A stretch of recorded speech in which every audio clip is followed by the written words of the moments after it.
back. Should be able to Blade Surge to freedom. No! Jankos comes in. There's the wave coming through. It's going to be Froggen, and Tab's actually at the back there. Can they catch on towards Froggen? Yes, they can! They just explode him! Jankos just off of the side there. Good stun!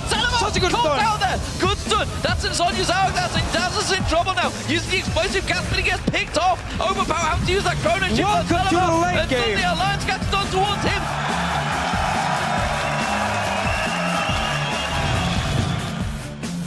Welcome back, everyone. Let's take a quick look at that last match where Alliance came back in the late game to beat ROCCAT. Let's first take a look at picks and bans. Something curious for me, a Maokai ban coming out of Alliance, and then, of course, the first pick, Gragas from ROCCAT. They didn't seem to be afraid of it, though. No, definitely not. Second game today that the Gragas was first picked, Deficio was actually talking about the Maokai ban and theorizing as to why he thinks teams were taking it off the table. And I would dare say, banning it against Xaxus, who played very well last week, may be a comfort thing.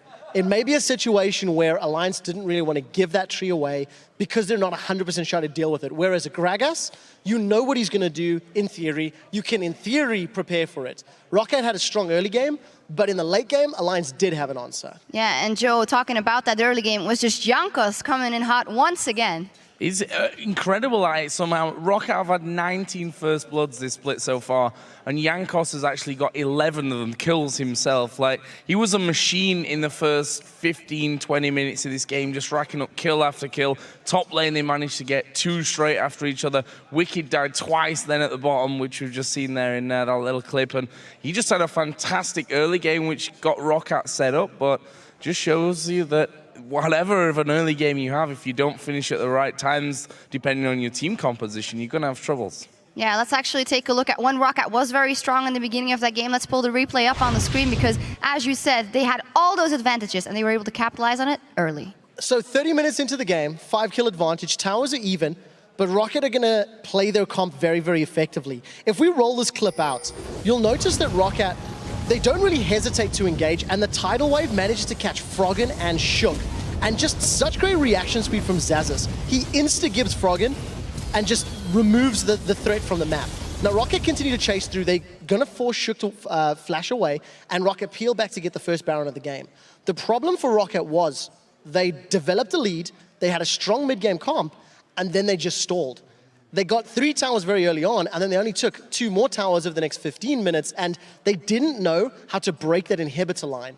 It is the most difficult objective to prove or to break, and ROCCAT again showing they are struggling in their late game. And that was the reason Alliance had all the time in the world to come back. And I think it's a confidence thing as well. We've heard them before say, when we get in the lead, we're scared of closing things out. And this game showed me exactly that once again from ROCCAT. We saw times where they'd go back and forth on a turret, and after 5, 6, 8 minutes, they'd just tank it up. Why didn't they do that 5, 6, 8 minutes before that and then move on to the next thing? And I think, as you said, they just took far too long and they were too undecisive about it.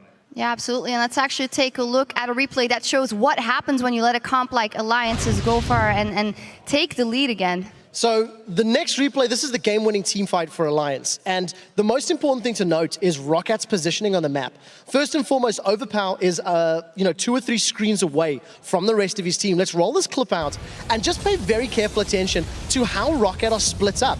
They initially like to play aggressive, and Vander does not get a very good tidal wave off. Most of Alliance managed to avoid it, and now that one of the massive threats for disengage is no longer available to ROCCAT, again, they're slightly split up, some in the lanes, some going through the channel, and it's Alliance that just turn the aggression on. They jump onto ROCCAT and instantly catch Saliva as well as Xaxus out. Those are your 2 sort of damage carries. Xaxus was building Mage. He wasn't building tanky top Gragas. He was looking to burst people, and he just simply wasn't in a position to take advantage of that. This is a positional error that cost ROCCAT the game. If they had been tighter net, or they had initiated more correctly or faster in that situation, they may have been able to punish Alliance, but the shoe was on the other foot and Alliance closed out. Yeah, 12k gold lead just before that fight actually kicked off, and I also think that Xaxus hit his Zhonya's too early. The binding hit and they weren't going full on to Xaxus. He hit his Zhonya's, the rest of the team moved away, and from there it's just a case of 1 by 1 by 1. And one thing as well, Xaxus still had his flash. There was a fantastic comment that I read on Reddit last week. It said that the perfect time to flash is just before it's too late. And it was far too late for Xaxus and got killed. Reddit always knows best. Anyway, we're going to check out with you guys at home because earlier in the broadcast, we wanted to know which European LCS team do you think will come away with the third place spot this Super Week and why. The first answers from @CCTenchi. Millennium will make third place. Ever since their promotion series performance against NIP, they have shown consistently. And funnily enough, we've always said they were inconsistent, but it seems that it's turning out pretty well. Well, they're definitely leveling up as the weeks have gone on. In the preview show, I actually said that Superhot Crew or Millennium were my teams that I'm anticipating to take third.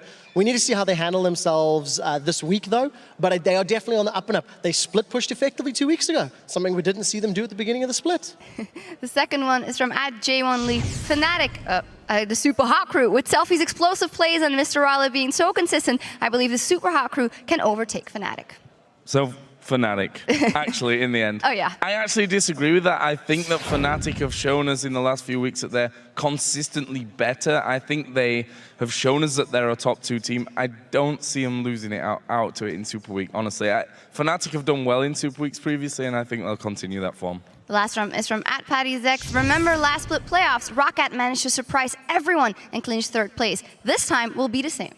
So that's an interesting one as well, because of course, it's 3 plays 6, 4 plays 5, and then, of course, you go into the third place decider. So we'll need to see how they work out in the playoffs. But for the regular season, with that loss, I think it's looking more unlikely for ROCCAT to take it in the regular season, maybe in playoffs. Need to work on their confidence on closing games out. We always love to hear from you, so remember to follow us @LL Esports and use the hashtag LCS to join in on the conversation. Now, before we send things back over to Demon and the Fisho, the Copenhagen Wolves' Unlimited hopes that with a little luck, they can send Fnatic back on a losing streak. Fnatic are super strong right now. It will definitely be really hard to beat them. They're on a huge winning streak, but they've shown before that they have winning streak and then there is a losing streak following up, so maybe if we're lucky, then it will be their losing streak.